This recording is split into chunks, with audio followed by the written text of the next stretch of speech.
an sɔgɔma an balimaya nin y'a ye lafiya hakililatigila ma Journée internationale de lutte contre la violence faite aux femmes et aux filles. O hukumu de kɔnɔna ka se an ka karabanikɛla dɔw ma ka na ɲininkali dama damani kɛ n k'u la. Ne tɔgɔ ko Madame Jara Kadiatou Jakite. Kadiatou Jakite hakilina jigila k'a fɔ ko bi ye Journée internationale de lutte contre la violence faite aux femmes et aux filles. O hukumu kɔnɔna de la an nana s'i ma bi k'i ɲininka mun de y'aw se yan lafiya sugu la. Ɲininkali diyara n ye kosɛbɛ n balimamuso. Donc i n'a fɔ y'a fɔ cogo min na bi ye 16 jours activisme lancement don ye le 25 an b'a daminɛ bi ka taa kuncɛ fo décembre kalo tile 10 na. Donc o tile 16 kɔnɔna na an bɛ ɲɛfɔli de kɛ ka mankanw ci ka sensibilisation kɛ ka mobilisation kɛ bɛɛ ka se k'a dɔn k'a fɔ ko ko de bɛ yen nɔ halisa musow ka don tɔgɔ kama. Donc 8 mars dɔrɔn tɛ yen nɔ pour musow ka don ɲɛnamayali kama mais don caman wɛrɛ bɛ yen nɔ i n'a fɔ bi n'a ɲɔgɔnnaw. Donc nin na on appelle campagne de 16 jours d'activisme pour lutter contre les violences faites aux femmes et aux jeunes filles.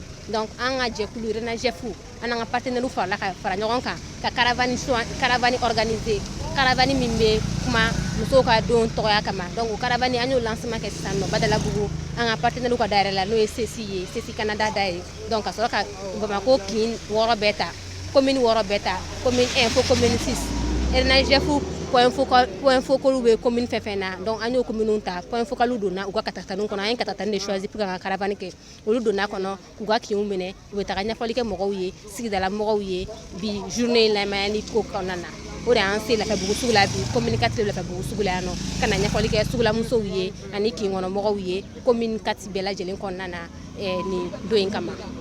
Ok, n'i ye violence ta k'a lajɛ n'i y'a fɔ mɔgɔ caman ye u hakili bɛ jigin bugɔli de la.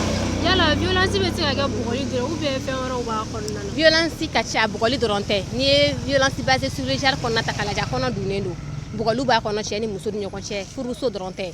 Hali sugu kɔnɔnaw la yan nɔ musow bɛ feere kɛ sugu la cɛw bɛ feere kɛ sugu la mais i b'a sɔrɔ muso ka hakɛ ka dɔgɔ kosɛbɛ sugu kɔnɔna na yan nɔ a b'u ka sugu kɔnɔ sigi gɛlɛyaw ma.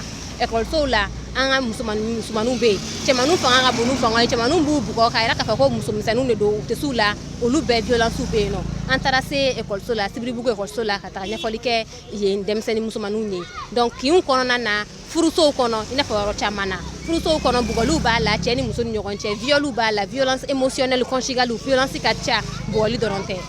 Donc an bɛ ka ɲɛfɔli kɛ mɔgɔw ye violence genre de la ani a kan ka jouer mɔgɔ minnu fana kan.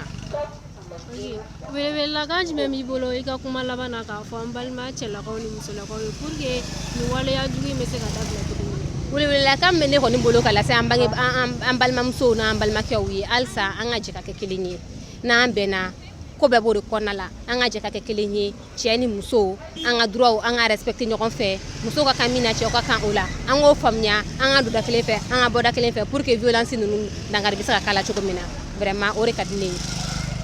Ok, i ni ce i ka kulomajɔ la. Merci. Ɲininkali minnu tun b'an bolo ka kɛ i la bi olu de tun ye nin ye. Aw ni ce aw ni baraji.